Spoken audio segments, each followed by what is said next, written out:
Hola chicos, ¿cómo están? Buenas tardes, Hola, profe, buenas tardes. ¿cómo andan? Bueno, esperamos entonces unos minutitos que todavía hay gente conectándose.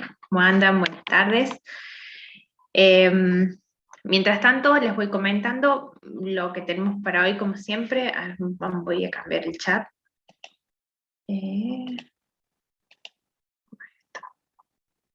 Ahí está.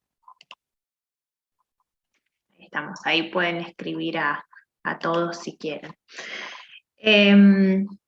Bueno, para hoy chicos entonces vamos a empezar con termodinámica, la unidad número 6, que es la última de las unidades que están ingresando al parcial, ¿sí? Hoy obviamente vamos a empezar, no vamos a terminar. Me gustaría que veamos, aunque sea la primera parte, calorimetría y algo de delta H, vamos a ver hasta dónde alcanzamos, pero después, bueno, igualmente el jueves tenemos 2 horas como para terminar, o sea que no hay problema. ¿Sí? Calculo que el jueves podemos terminar sin inconvenientes. Así que vamos a empezar un poquito con eso y después, como siempre, hacia el final de la clase vamos a guardar unos minutitos para cualquier consulta que pueda haber con algún ejercicio de la evaluación formativa, alguien que quiera sacarse alguna duda, ¿sí? Por acá me pregunta si este tema es más, Jero me pregunta si es más fácil este tema que soluciones. Digamos, ¿cómo puedo responder esto? Si la pregunta es qué es normalmente lo que yo noto, ¿sí? Que les cuesta a ustedes, si soluciones o termo, me parece que termodinámica les cuesta más, ¿sí? Termodinámica es un tema muy teórico, ¿sí? Hay que hacer un hincapié en eso porque yo entiendo, sobre todo la gente que se va a presentar a rendir de forma virtual, tal vez haga un hincapié un poquito más fuerte sobre la parte práctica, ¿sí? En los parciales primero, pero recuerden que hay algunos temas que realmente son bastante teóricos y es importante tener conocimiento de teórico del tema para poder resolver los ejercicios. Hay temas que no tanto, ¿sí? Por ejemplo, tal vez soluciones. Pero termodinámica en particular es un tema que sí hay que tener presente bastante teórico como para poder resolver los ejercicios, ¿sí? Entonces, bueno, tal vez esa es la razón por la cual yo noto que cuesta tal vez un poquito más, ¿sí? Bien, Andrea por acá me pregunta si los parciales virtuales no tienen nada de teórico. No, no es que no tengan nada de teórico, Andrea. Lo que pasa es que hay dos situaciones distintas. En la cuestión de los parciales virtuales, hay temas, ¿sí? Dentro de las unidades 1 a las 6, que son las que se van a evaluar, que realmente son temas muy prácticos, ¿sí? Entonces los ejercicios van a ser cuantitativos. Por ejemplo, gases, ¿sí? O soluciones. Ya sea soluciones o propiedades coligativas, los temas son bastante cuantitativos, entonces en realidad va a haber ejercicios que van a solicitar una resolución. Ahora, hay temas que son inherentemente muy teóricos, ¿sí? Por ejemplo, tabla periódica, ¿sí? O líquidos, ¿sí? Fuerzas intermoleculares. Esos son temas que son muy teóricos, nosotros no hacemos cálculos cuantitativos ni siquiera en los ejercicios que hemos resuelto de forma práctica.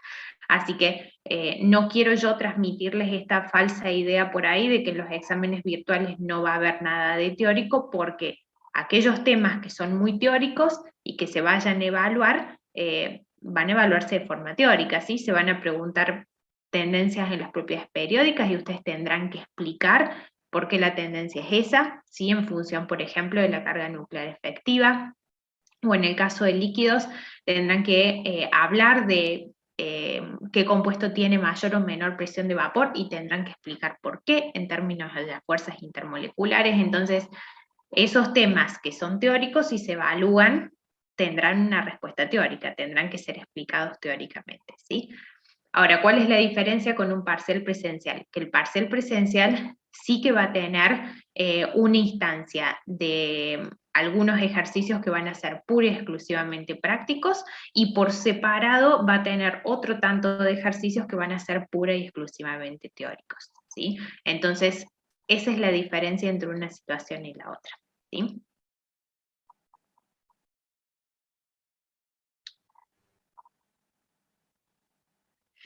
Por acá Jero me pregunta si podría hacer algún PDF con algunos ejercicios extra de los temas del parcial. Puedo llegar a cargarles, recuerden siempre que están disponibles los ejercicios de práctica, que yo los voy cargando por unidad, siempre me demoro un poquito porque les voy agregando las respuestas, pero puedo hacerles si quieren algún repaso para el parcial. Recuerden que una semana, igualmente yo, esto se los aviso por aula virtual, así que si ustedes siempre están ingresando lo van a ver, una semana previa al parcial, que vendría a ser la semana que viene, se van a activar las autoevaluaciones correspondientes a las unidades 1 a 6. Las autoevaluaciones son cuestionarios, son preguntas de múltiple opción, verdadero o falso, con algunos calculitos, muy parecido a lo que hemos estado trabajando, y las autoevaluaciones esas tienen ejercicios para practicar para el parcial y se pueden hacer las veces que ustedes quieran. Pero si quieren, a eso le podemos agregar algunos ejercicios extra, un par de ejercicios por tema, para que también tengan además para trabajar, ¿sí?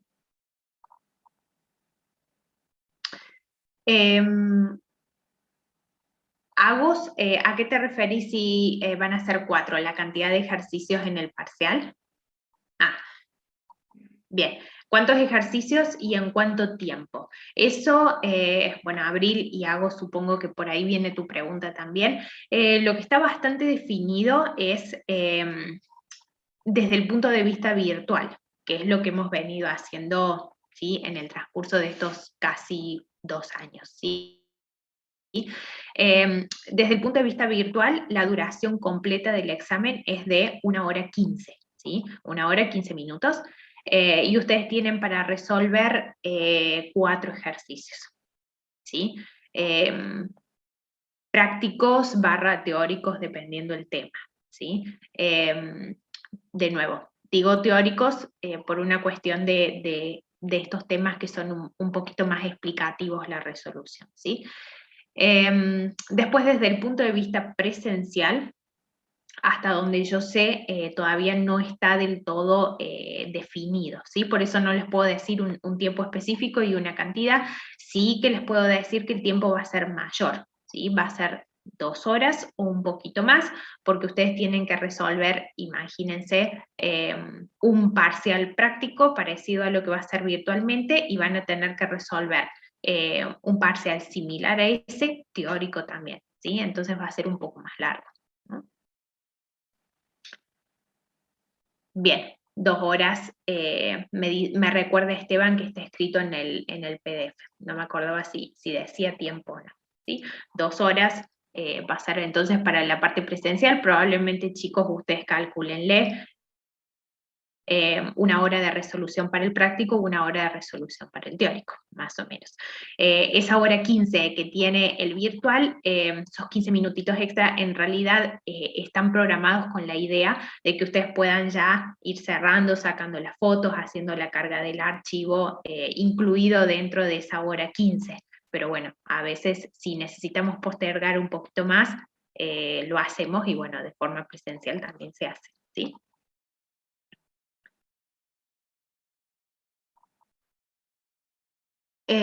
Por acá Abril me pregunta si es más fácil el primer parcial o el segundo parcial, en complejidad, digamos. En complejidad es más fácil el primero. Yo noto que les cuesta menos, pero el primero es más largo, ¿sí? Pero bueno, todo esto, chicos, son preguntas que ustedes me hacen y yo estadísticamente más o menos les respondo en función de lo que observo a lo largo de los años, pero por supuesto que hay gente que le puede parecer más sencillo el segundo que el primero, ¿sí? Todo es posible.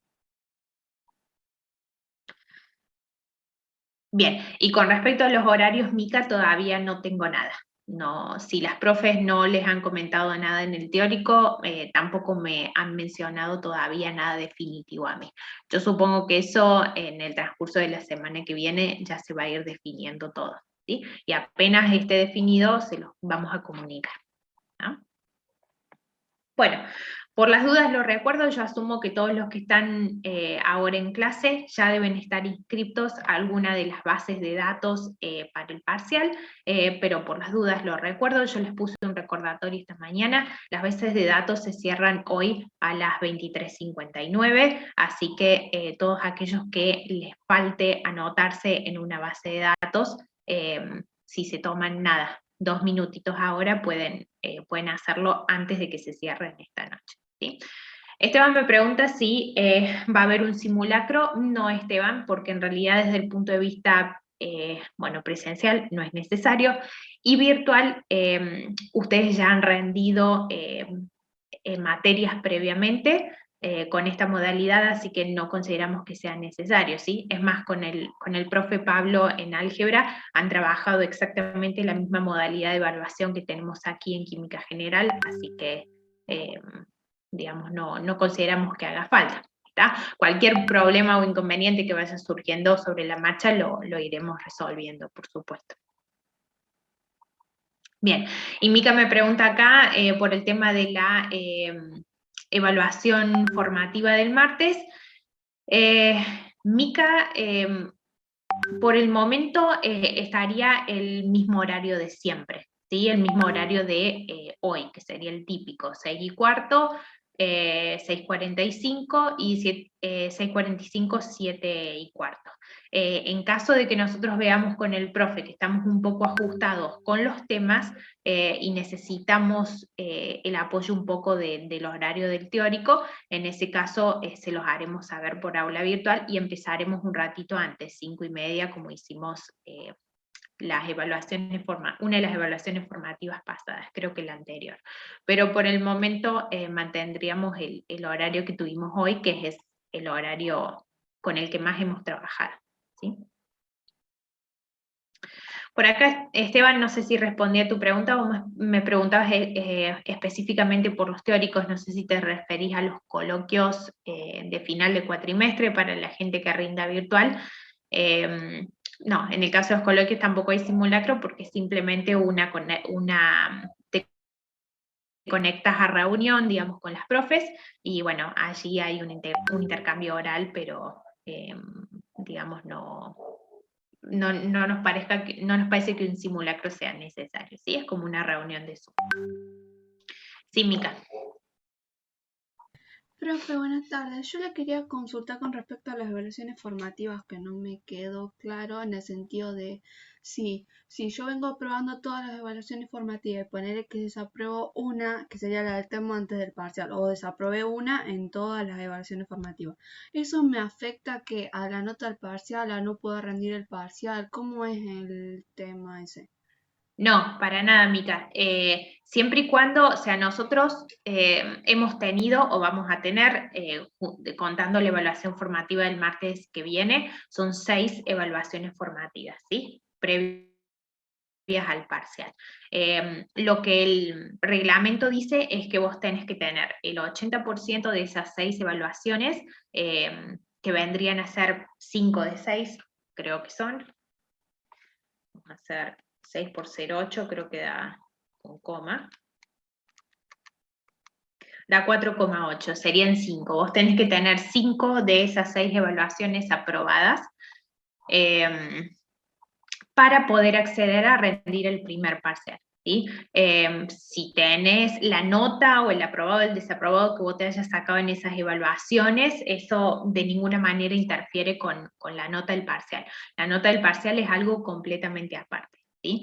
Esas 5 de 6 evaluaciones que tenés que tener aprobada, eso lo que hace es digamos, limitar un poco si vos te podés presentar o no, dependiendo de cómo te haya ido, por una cuestión de que, bueno, nosotros consideramos que sería ideal que a ustedes les haya ido bien, como para que realmente puedan tener provecho del parcial. Ahora, lo que yo siempre les he dicho es que aquellas personas que hayan desaprobado, por ejemplo, 2 evaluaciones de 6, que no se preocupen porque muchas veces si hay mucha gente que aprobó 4 de 6, entonces nosotros tenemos en cuenta en esa situación y tal vez con 4 de 6 les permitimos rendir. Y bueno, a veces hay cambios incluso mayores en las condiciones, todo depende un poco de cómo las profes de teórico ven que haya sido el desempeño de ustedes, tanto del 1B2 como del 1B1. Entonces,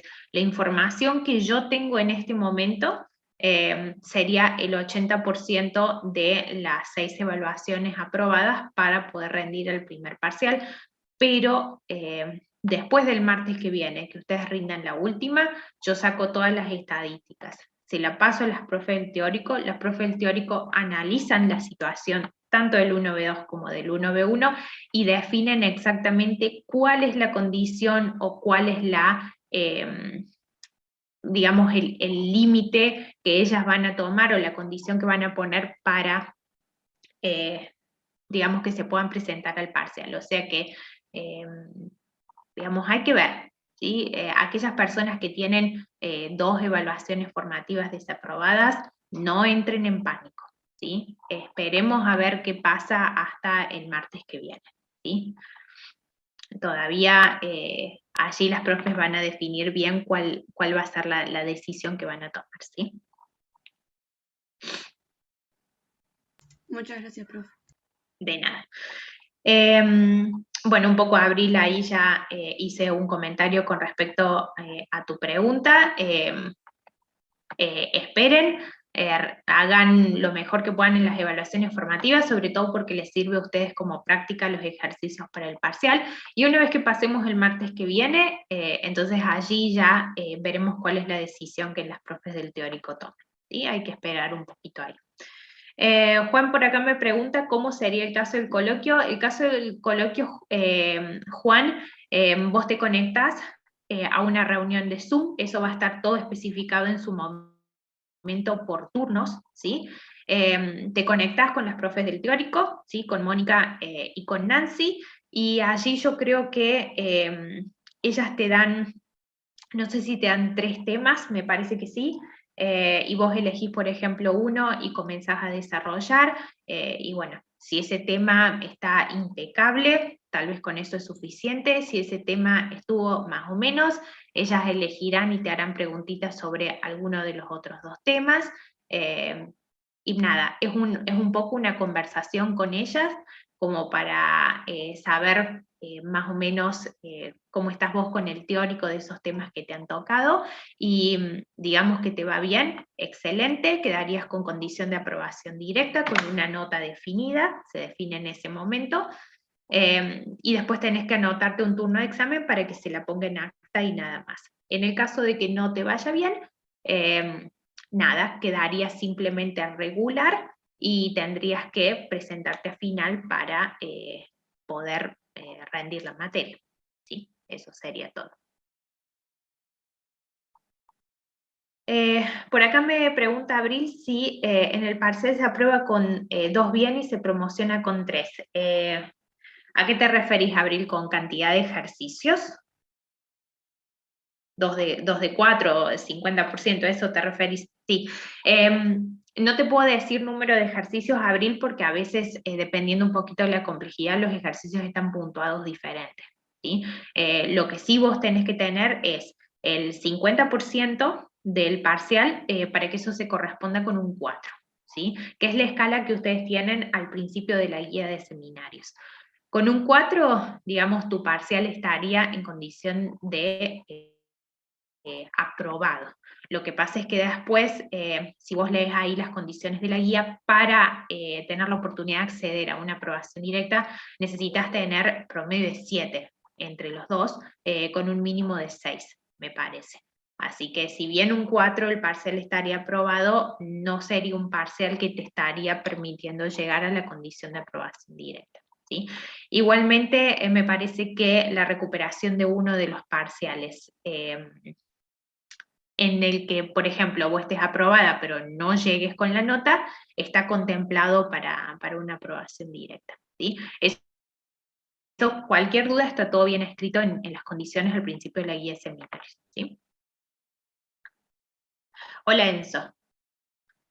Si para el parcial hay que llevar las tablas que salen en la guía o los datos van a estar en el parcial. Enzo, tienen que tener tabla periódica, ¿sí? AZ, y tienen que tener las tablas que están en la parte final de la guía, ¿sí? Y bueno, cualquier dato que ustedes necesiten lo van a poder sacar de allí. Obviamente las tablas que están hacia el final de la guía no van a necesitar utilizar todas, van a utilizar como mucho hasta las tablas termodinámicas inclusive, que van a ser las que trabajemos hoy, ¿sí? Después las que vienen, después van a ser para el segundo parcial, pero las tienen que tener ustedes tanto de forma virtual como de forma presencial, porque de forma presencial nosotros antes se las dábamos, ahora por una cuestión de protocolo sanitario, ustedes tienen que llevar todo su material y no van a poder pedir prestado con el compañero, ¿sí? Entonces tienen que tenerlas.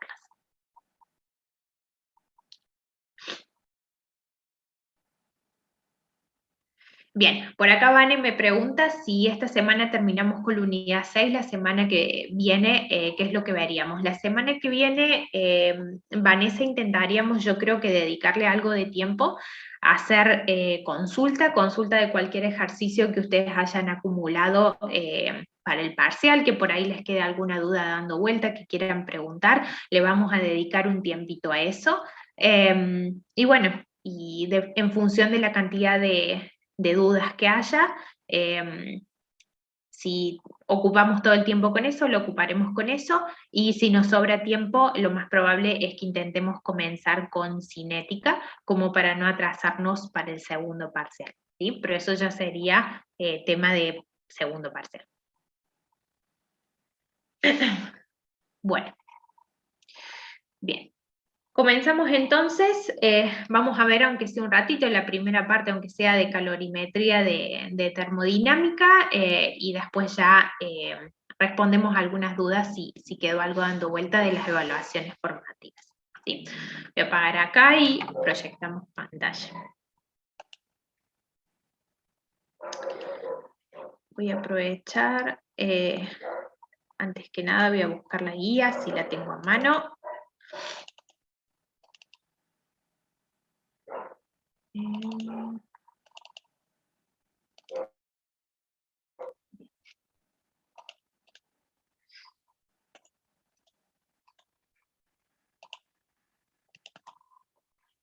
Ahí estamos.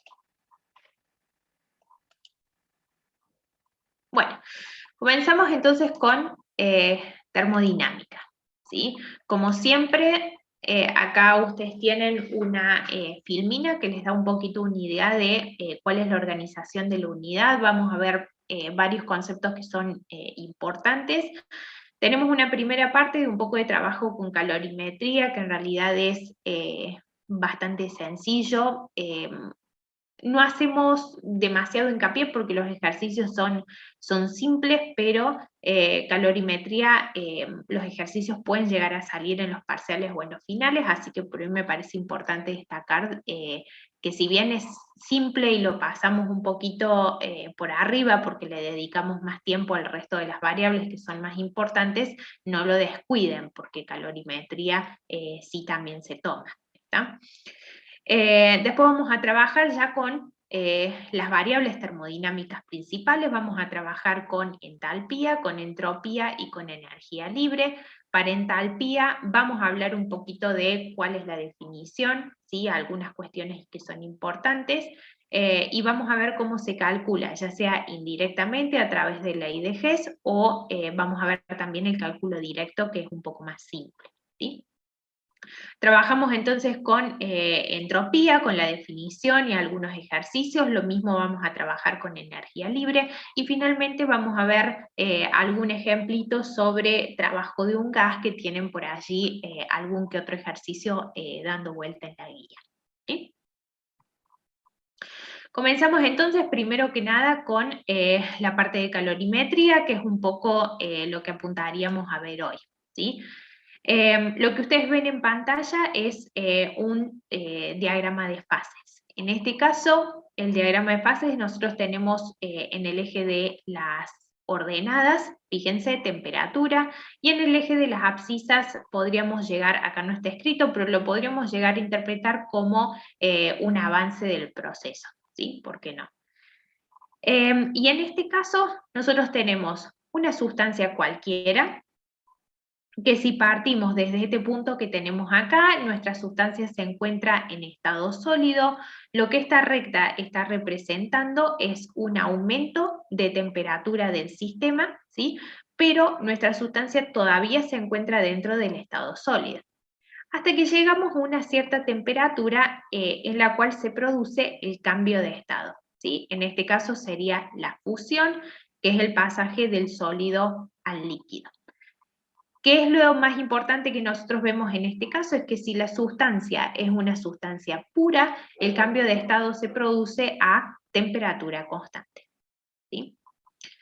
Una vez que toda nuestra masa se ha fundido, que tenemos completamente líquido, nosotros podemos seguir aumentando la temperatura del sistema, ¿sí? Hasta que llegamos de nuevo a una temperatura en donde se produce el cambio de estado que correspondería a la vaporización, es decir, el pasaje del líquido al gas, ¿sí?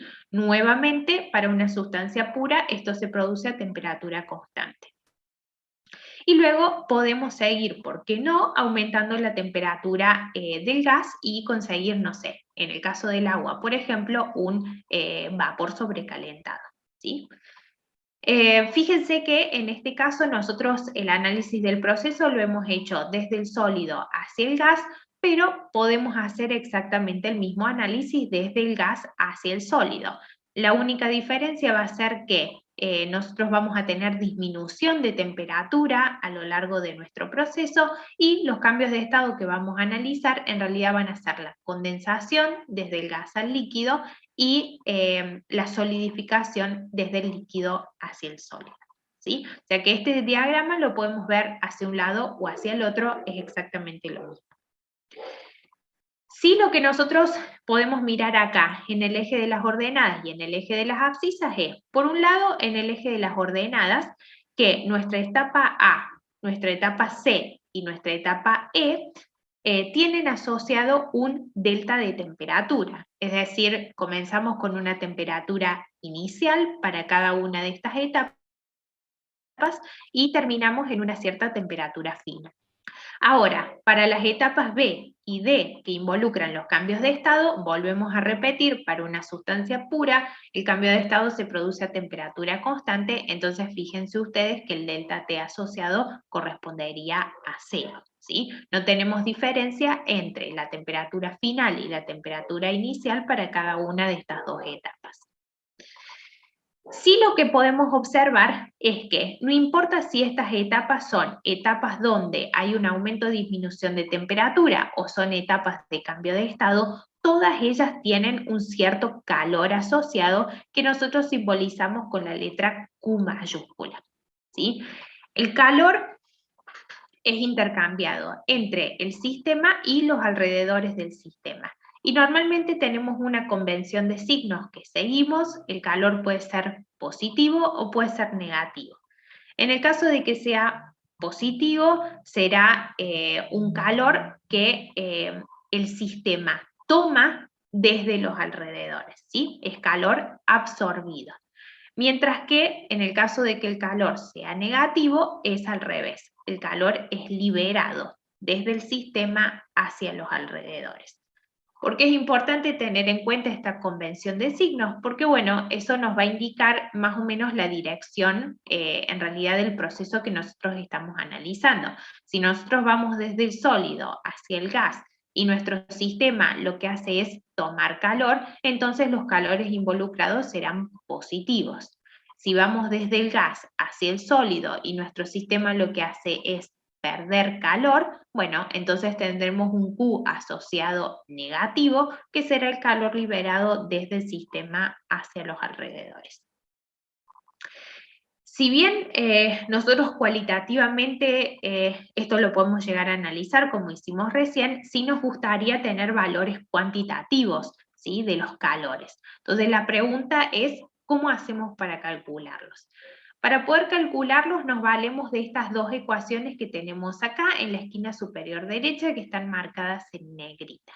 La primera de ellas, ¿sí? Q igual a C por M por delta T, es la ecuación que vamos a utilizar para calcular el calor involucrado en las etapas donde haya un cierto cambio de temperatura, es decir, donde exista un delta T.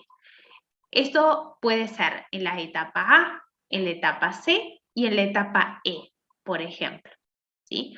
Mientras que la segunda de las fórmulas, lo que nosotros podemos observar acá a simple vista es que no involucra un delta T. O sea que la segunda de las fórmulas es ideal para poder calcular el calor, ¿sí?, involucrado en las etapas en donde se produce un cambio de estado. En este caso, por ejemplo, en la etapa B y en la etapa D, ¿sí? Obviamente después, una vez que ustedes calculen los calores asociados a cada una de las etapas, después, ¿por qué no?, pueden sumar todos los calores calculados y obtener un calor total involucrado en el proceso, ¿sí? Vemos qué significa cada una de estas variables. Comencemos por la primera ecuación. La primera ecuación, lo que tenemos acá es C. El C, fíjense que yo se los puse acá abajo, es el calor específico de la sustancia, ¿sí? Por ejemplo, el agua tiene un calor específico de 1 gramo, de 1 caloría sobre grado centígrado. Eso significa que nosotros tenemos que entregar 1 caloría, ¿sí?, de energía a 1 gramo de agua para poder aumentar su temperatura en 1 grado centígrado, ¿sí? Eso es lo que nos indica el calor específico de la sustancia.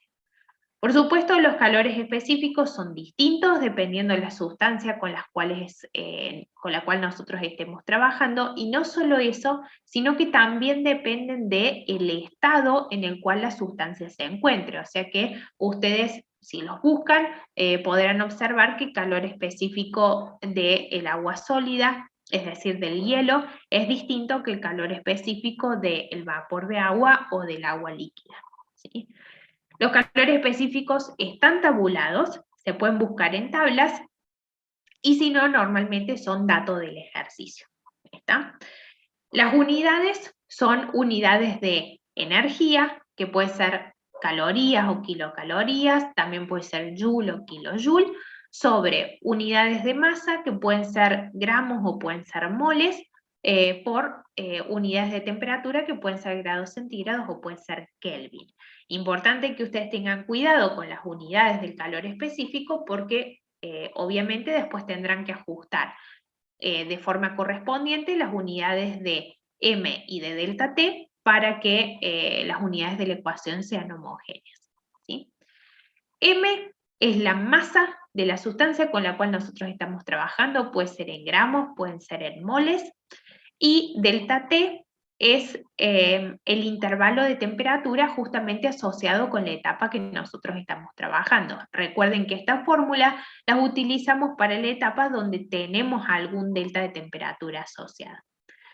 Acá sí, yo les marco importante la diferencia con respecto a lo que trabajamos la clase pasada con propiedades coligativas. Si ustedes recuerdan, cuando vimos propiedades coligativas, yo hice bastante hincapié en que cuando van a calcular el aumento en la temperatura de ebullición o la disminución en la temperatura de congelamiento, yo les dije que ustedes tenían que acomodar el delta T para que el resultado siempre fuera positivo, o sea que tenían que poner la temperatura más alta menos la temperatura más baja. Bueno, en los ejercicios de calorimetría eso no lo tienen que respetar, ¿sí? En los ejercicios de calorimetría, cuando ustedes vayan a calcular el delta T, siempre es la temperatura final del proceso menos la temperatura inicial. ¿Por qué recalco tanto esto? Porque fíjense que el delta T es entonces el que le va a otorgar el signo al valor de Q, porque el calor específico siempre es positivo, la masa siempre es positiva. Si nosotros tenemos un proceso donde hemos perdido calor, el sistema ha cedido calor hacia los alrededores, tendremos una temperatura final que va a ser más pequeña que la temperatura inicial. la diferencia va a ser negativa y eso va a hacer que Q tome un signo negativo que nosotros dijimos que era la convención adecuada para calor liberado desde el sistema hacia los alrededores, ¿sí? Contrariamente, si nosotros tenemos un proceso donde el sistema ha tomado calor, vamos a tener una temperatura final que va a ser más alta que la temperatura inicial. Cuando hagamos la diferencia, el valor es positivo, entonces la Q es positiva, ¿sí? Calor positivo, calor absorbido por el sistema, ¿sí? Entonces es muy importante que el delta T que ustedes planteen siempre sea temperatura final menos temperatura inicial, cosa de que el signo del delta T se pueda traspasar a Q y de esa forma estemos de acuerdo con la convención de signos que corresponde, ¿sí? En el caso de un cambio de estado, donde el delta de temperaturas es cero, de nuevo vuelvo a repetir para una sustancia pura específicamente, que son las sustancias con las que nosotros vamos a trabajar en este tipo de ejercicios cuantitativos, no incorporamos el delta T, ¿sí? Porque el delta T sería 0, cualquier cosa multiplicada por 0 se haría 0 y eso no nos permite calcular el calor asociado con la etapa, ¿sí? Entonces lo que hacemos es hacer uso justamente del delta H asociado con el proceso de cambio de estado, ¿sí? Fíjense que el delta H acá puede ser el delta H de fusión o puede ser, por ejemplo, el delta H de vaporización, ¿sí? En estos dos casos, tanto el de fusión como el de vaporización, los delta H serían positivos, ¿sí? Porque es calor que está siendo absorbido por el sistema, pero si ustedes quisieran trabajar con la condensación o con la solidificación, los valores en realidad serían los mismos, nada más que le tendrían que cambiar el signo, ¿sí? Para que sea calor liberado por el sistema hacia los alrededores, ¿está? Los delta H asociados con los cambios de estado, esos están tabulados, ¿sí? También para distintas sustancias y normalmente son datos del ejercicio, a no ser que estemos trabajando con el agua, que si ustedes después miran un poquito las tablas de la guía de seminarios, van a ver que en las primeras hojitas tienen algunos valores de delta H para el agua, o sea que en el caso del agua los pueden llegar a obtener de ahí en caso de que lo necesiten, ¿sí? Y también tienen valores de calor específico, me parece, para el agua en sus distintos estados de agregación. Tenemos entonces el delta H, también va a tener que venir multiplicado por la masa de la sustancia y eso nos va a dar el valor de Q. En este caso, el delta H viene en unidades de energía, de nuevo puede ser caloría, kilocaloría, puede ser joule o kilojoule, sobre unidad de masa, que puede ser gramo o puede ser moles. Cuando las unidades de masa se simplifican, nos queda unidades de energía para el calor, ¿sí? Acá, si ustedes se fijan, están expresados haciendo uso de estas dos ecuaciones los calores para cada una de las etapas que tenemos acá en el proceso de la izquierda, ¿sí? Entonces, si se fijan, tenemos la etapa A, la etapa C y la etapa E, que están trabajadas con la primera de las ecuaciones, teniendo cuidado que el calor específico corresponda al estado de agregación de cada una de esas etapas. Mientras que la etapa B y la etapa D corresponden al calor del cambio de estado. Si ustedes suman todo esto, les va a dar el calor total involucrado en el proceso. Una última aclaración. Esta es la versión más completa del proceso que ustedes pueden tener. En los ejercicios que vayan a trabajar en la guía, no necesariamente van a tener todas estas etapas. A veces simplemente los procesos o son un calentamiento y un enfriamiento, o un calentamiento o un enfriamiento, sí, una etapa simple, nada más, o pueden involucrar tal vez alguna etapa de calentamiento, enfriamiento y algún cambio de estado, ¿sí? No, normalmente los ejercicios no son tan largos que involucran todas estas etapas distintas, o sea, no siempre vamos del sólido al gas o del gas al sólido, ¿sí? Podemos tener distintas combinaciones de las etapas que tenemos acá presentes, ¿sí? Pero esto es bueno porque tienen el vistazo de cómo sería el proceso bien completo, ¿sí? Después, normalmente uno trabaja con simplificaciones de esta situación. Por acá Mica me pregunta ¿a qué se debe el delta H? ¿Será que te referís, Mica, que debemos usar profe? El delta H, Mica, depende un poco del cambio de estado que vos estás teniendo. Si vos tenés, por ejemplo, que vas de un sólido a un líquido, entonces el cambio de estado que vos estás analizando es una fusión, ¿sí? En ese caso, tendrás que tener el dato del delta H de fusión, o para el agua lo puedes buscar en la guía y tendrás el valor correspondiente. Ahora, si vos vas del líquido al sólido, entonces lo que estás analizando es una solidificación. En ese caso puedes tomar el mismo valor del delta H de fusión, nada más que le tendrás que cambiar el signo, porque en ese caso, yendo del líquido al sólido, es calor que es liberado desde el sistema hacia los alrededores. Y el valor que vos tengas específicamente del delta H depende de la sustancia en particular y también puede depender un poquito de las condiciones de presión o las condiciones bajo las cuales ese delta H se haya analizado, ¿sí? Bien. Vemos entonces un par de ejemplos de esto, ¿sí? Para que ustedes lo puedan ver. Sí, Mica. Profe, entonces ponerle el calor de vaporización en el delta H de vaporización va de líquido a gas, pero si quiero ir al revés también le tengo que cambiar el signo. Claro, con el delta H de vaporización pasa exactamente lo mismo. Eso lo recalco porque por ahí acá en la filmina dice delta H de fusión y de vaporización para hacer referencia a, bueno, la situación de calentamiento en particular acá, pero por ahí cuando uno va al revés, va del gas al sólido, hay una tendencia, digamos, a no saber cuáles son los valores que habría que utilizar en la etapa B y D. Y en realidad el número es el mismo. Lo único que tenemos que hacer es justamente acomodar el signo según nosotros estamos absorbiendo calor, es decir, el sistema absorbe calor, o si está liberando calor hacia los alrededores. ¿Está? Eso es lo único que ustedes tendrían que modificar dependiendo un poco la dirección en la cual se esté dando el proceso. ¿Sí? Bien, acá tenemos entonces el ejercicio número 1, ¿sí? Hay un ejercicio un poquito más sencillo y acá tenemos uno que es un poquito más completo, ¿sí? Pero fíjense que es usando exclusivamente lo que vimos recién. Acá tenemos la guía, vamos a avanzar un poquito. No, esto es cinética. Bien, por acá. Entonces, el ejercicio 1 nos pregunta directamente, ¿cuánta energía se libera cuando se enfrían 50 gramos de plomo desde 150 grados centígrados hasta 50 grados centígrados si su calor específico promedio en este intervalo de temperatura es de 6,42 calorías sobre mol grado centígrado?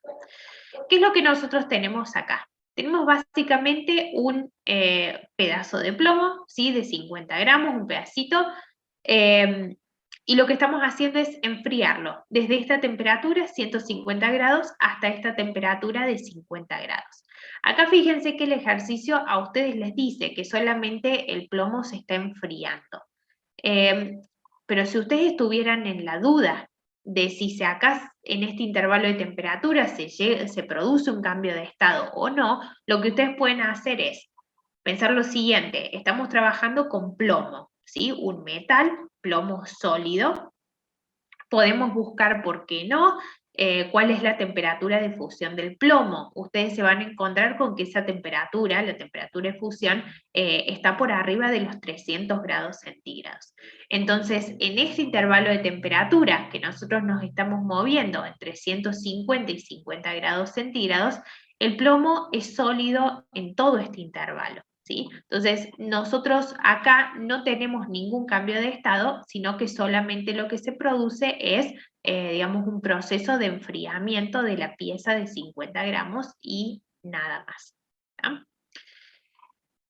Habiendo, digamos, ya teniendo en claro eso, lo que ustedes pueden ver acá es un poco la gráfica con la que estuvimos trabajando recién. nada más que adaptada a la situación en particular del ejercicio número 1. A mí estas gráficas me gustan bastante porque me parece que ordenan un poquito la información y nos ayudan a nosotros a visualizar bien cuál es el proceso que está teniendo lugar o cuál es el proceso que tenemos que analizar, ¿sí? La etapa en la que tenemos que calcular el calor. En un ejercicio como este, que es el ejercicio 1, donde tenemos solamente una etapa, en este caso de enfriamiento, calcular el calor es bastante fácil. Pero ya vamos a ver en el ejercicio 3, donde ya tenemos varias etapas involucradas en el proceso, a mí me parece que este tipo de gráficas es interesante porque nos ayuda a no olvidarnos de ninguna etapa, ¿sí? Nos ayuda a no olvidarnos de ningún calor, ¿está? Acá lo que tenemos es, en el eje de las ordenadas, temperatura, en el eje de las abscisas tenemos el avance del proceso. Fíjense acá que yo he graficado, partimos de un punto 1, lo coloqué arbitrariamente acá y le asigné la temperatura inicial de 150 grados. Y generamos un enfriamiento hasta un punto 2, que de nuevo lo puse de forma media arbitraria acá. Fíjense que el gráfico no sigue ni siquiera escala ni nada por el estilo, es simplemente como para visualizar el proceso. Punto 2, que le asignamos la temperatura de final de 50 grados. En este intervalo nosotros tenemos obviamente nuestro delta de temperatura. Y como esto es un proceso de disminución de la temperatura, ¿sí? Es un proceso de enfriamiento, vamos a calcular el calor utilizando la primera de las dos ecuaciones que vimos en la filmina anterior, ¿sí? El calor específico, en este caso del plomo sólido, que fue dado como dato, ¿sí? en el ejercicio. La masa de plomo, que la conocemos, 50 gramos, también es dato del ejercicio, y el delta de temperaturas, que lo podemos calcular a partir de la temperatura inicial y la temperatura final. Entonces llevamos todos los datos que tenemos a esta ecuación. Fíjense que acá ponemos el calor específico, 6,42 calorías sobre mol grados centígrados. Recuerden que yo a veces pongo acá las unidades con el supraíndice -1, como para no ponerlas, digamos, no tener que escribirlas con la barra y el sobre, entonces así, digamos, me queda más fácil, me queda más cómodo para escribirlo, nada más que eso. Estas son unidades en el denominador, ¿sí? Simplemente eso. Tenemos la masa, que fíjense que acá lo que tuvimos que hacer fue dividirlo por el peso molar, que esto está sacado para el plomo a partir de la tabla periódica, por una simple razón, de que como el calor específico está dado en unidades de mol, entonces nosotros no podemos trabajar con la masa en gramos. Tenemos que pasarlo a moles para que después los moles se puedan simplificar, ¿sí? Recuerden que las unidades tienen que ser homogéneas. Esto, si ustedes quisieran, si les resulta más cómodo, lo pueden hacer aparte con una regla de 3 y después directamente traen los moles acá y lo colocan en la ecuación. Eso es como ustedes quieran trabajarlo, no hay problema. Y por último tenemos el delta T, recalcamos entonces acá la temperatura final del proceso es 50, la temperatura inicial 150, este delta T nos va a quedar negativo, pero va a ser lo lógico, porque si el delta T es negativo, el Q va a ser negativo. Y cuando el Q es negativo, nosotros tenemos liberación de calor del sistema hacia los alrededores. Y eso se corresponde con un proceso justamente de enfriamiento, que es lo que nosotros estamos haciendo ahora, ¿sí? Resolvemos todo esto, los moles se van a simplificar, los grados centígrados se van a simplificar y directamente el calor nos va a quedar expresado, en este caso, en calorías, ¿sí? Vamos a ver qué pasa cuando nosotros tenemos ya algunas etapas extra dentro de nuestro proceso, ¿sí? Parecido más a lo que estuvimos analizando en la filmina anterior. Este es el caso del ejercicio número 3. Si yo salgo un poquito de acá, vamos a ver si localizamos la guía. Aquí estamos. El ejercicio 3 nos pregunta qué cantidad de calor se necesita para convertir 20 gramos de hielo, ¿sí?, a menos 10 grados centígrados en agua líquida a 50 grados centígrados.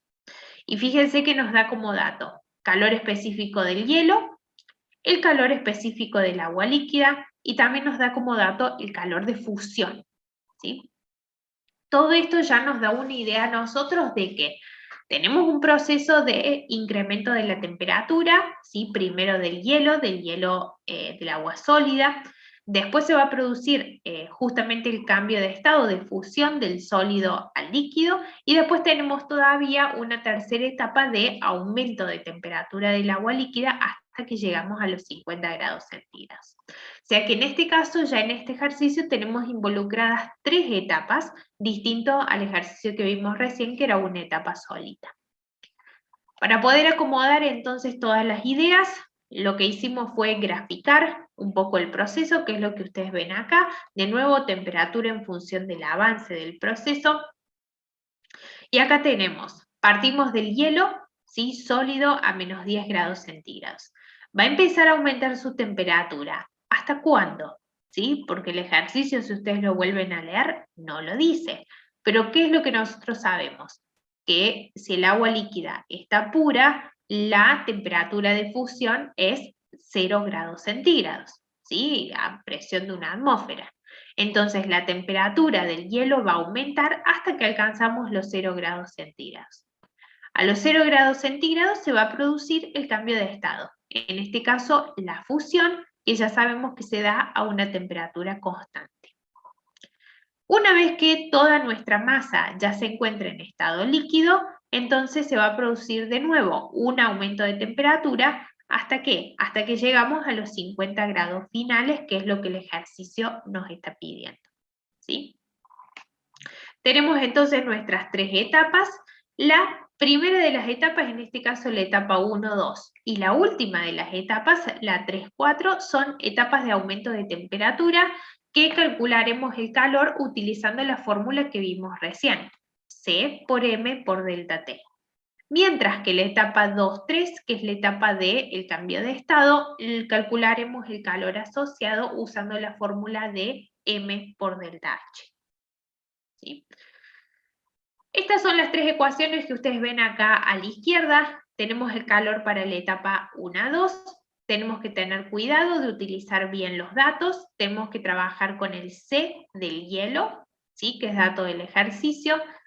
La masa, que en este caso fíjense que la podemos utilizar directamente en gramos porque el calor específico que está dado como dato está por unidad de gramo, ¿sí? Y después tenemos el delta T. Cuidado acá con los signos. El delta T nosotros dijimos que ¿qué era? T final menos T inicial. La T final para la etapa 1, 2 acá es 0 grados centígrados.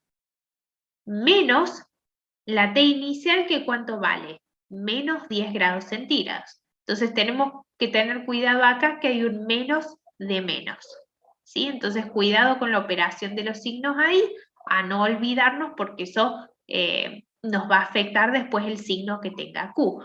Por supuesto, ustedes una vez que hacen el cálculo pueden chequear el signo de Q y pueden fijarse si se relaciona con el proceso que ustedes están analizando, se van a dar cuenta enseguida si está bien o está mal, ¿sí? Entonces, en este caso, menos por menos se hace más, operamos todo esto y nos queda un Q positivo, lo cual, de nuevo, tiene sentido porque en este caso el sistema está absorbiendo calor por parte de los alrededores, ¿sí? O sea que el Q tiene que ser positivo. Las unidades que nos quedan son directamente unidades de energía, en este caso Joule. Algo parecido hacemos para la etapa 3-4, ¿sí? Acá al final vamos a utilizar el calor específico del agua líquida. La masa, fíjense que no cambia a lo largo de todo nuestro proceso, la masa permanece constante. Y la temperatura final de la etapa 3-4 es 50 grados centígrados y la temperatura inicial es 0. ¿Sí? Operamos y nos queda el calor asociado a la etapa 3-4. Y por último nos queda el calor asociado a la etapa 2-3, que como es el cambio de estado tendremos la masa, que es dato del ejercicio, y el delta H de fusión, que fíjense en este caso lo consideramos positivo, porque como es una fusión, el sólido absorbe calor para poder transformarse en líquido, ¿sí? Tenemos los 3 calores expresados en este caso en Joule, los podemos sumar entonces para obtener el calor total del proceso, que acá hemos hecho la suma y hemos dividido por 1000 para poder expresar todo en kilojoule. ¿Sí? Bien. ¿Estamos, chicos, hasta acá? ¿Alguna duda sobre la parte de calorimetría? Por acá Lautaro pregunta por el calor específico del plomo. Eso, Lautaro, es dato del ejercicio. ¿Sí? Profe, Sí. entonces, yo para saber, digamos, qué fórmula uso de las dos, como que el gráfico me reayuda, digamos, a la que estaría como horizontal, o sea, usaría la de la masa por la fusión, digamos, y las que están como en diagonal la otra, siempre es así, digamos. Sí, eso, digamos, siempre es así en el caso de una sustancia que sea pura, ¿sí? Que son en realidad las situaciones con las cuales nosotros vamos a trabajar desde el punto de vista cuantitativo.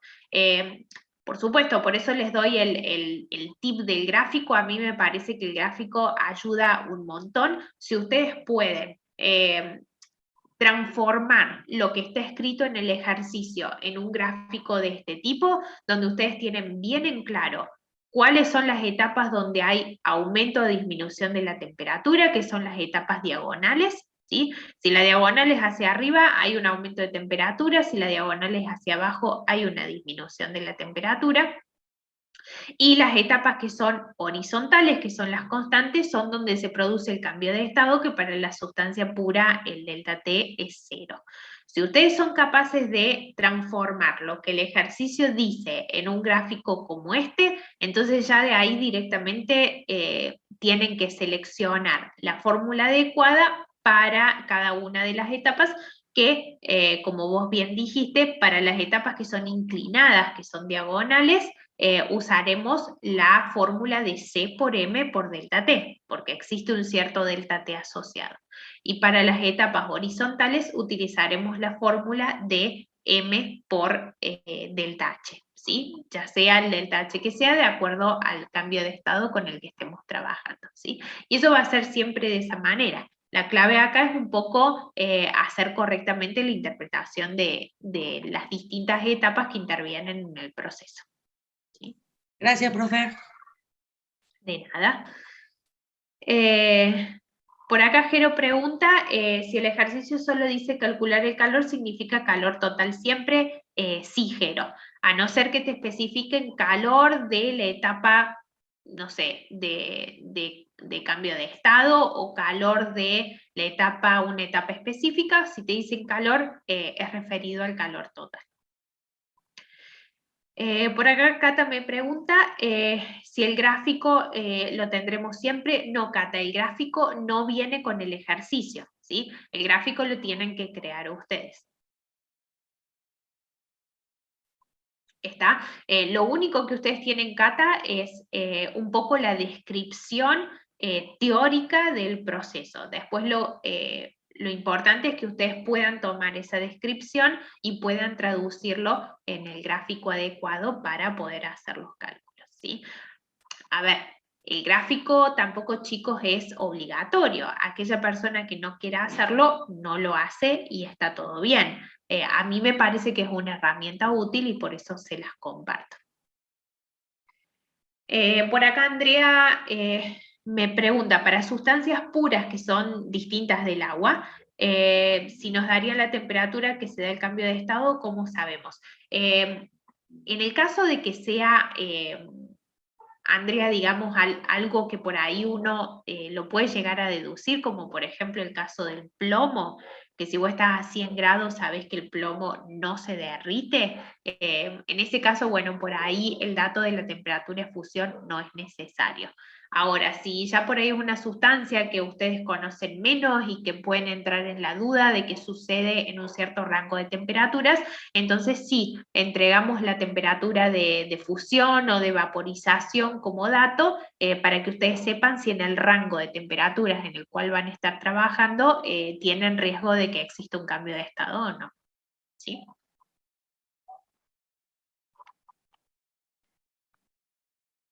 Bien. Perfecto.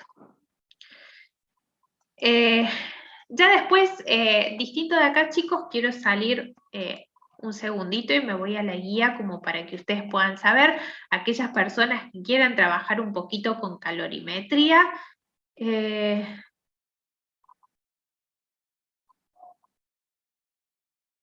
Hasta el ejercicio 5, inclusive, son todos ejercicios de calorimetría. Nosotros acá hemos resuelto 2, hicimos el ejercicio 1 y el ejercicio 3, les queda a ustedes el ejercicio 2, el 4 y el 5 para poder practicar un poquito más. Ya luego de esto, directamente comenzaríamos con entalpía, entropía y energía libre, que directamente me parece ya dejarlo para la clase que viene, así hacemos la introducción completa de las variables. ¿Sí? No tiene sentido empezar con esto ahora y directamente cortarlo. ¿Estamos? Así que vamos a dejar por hoy acá, ¿sí? Simplemente la parte de calorimetría y vamos al resto de la clase dedicarle un poquito de tiempo a, vamos a dejar de compartir acá, a cualquier duda que haya quedado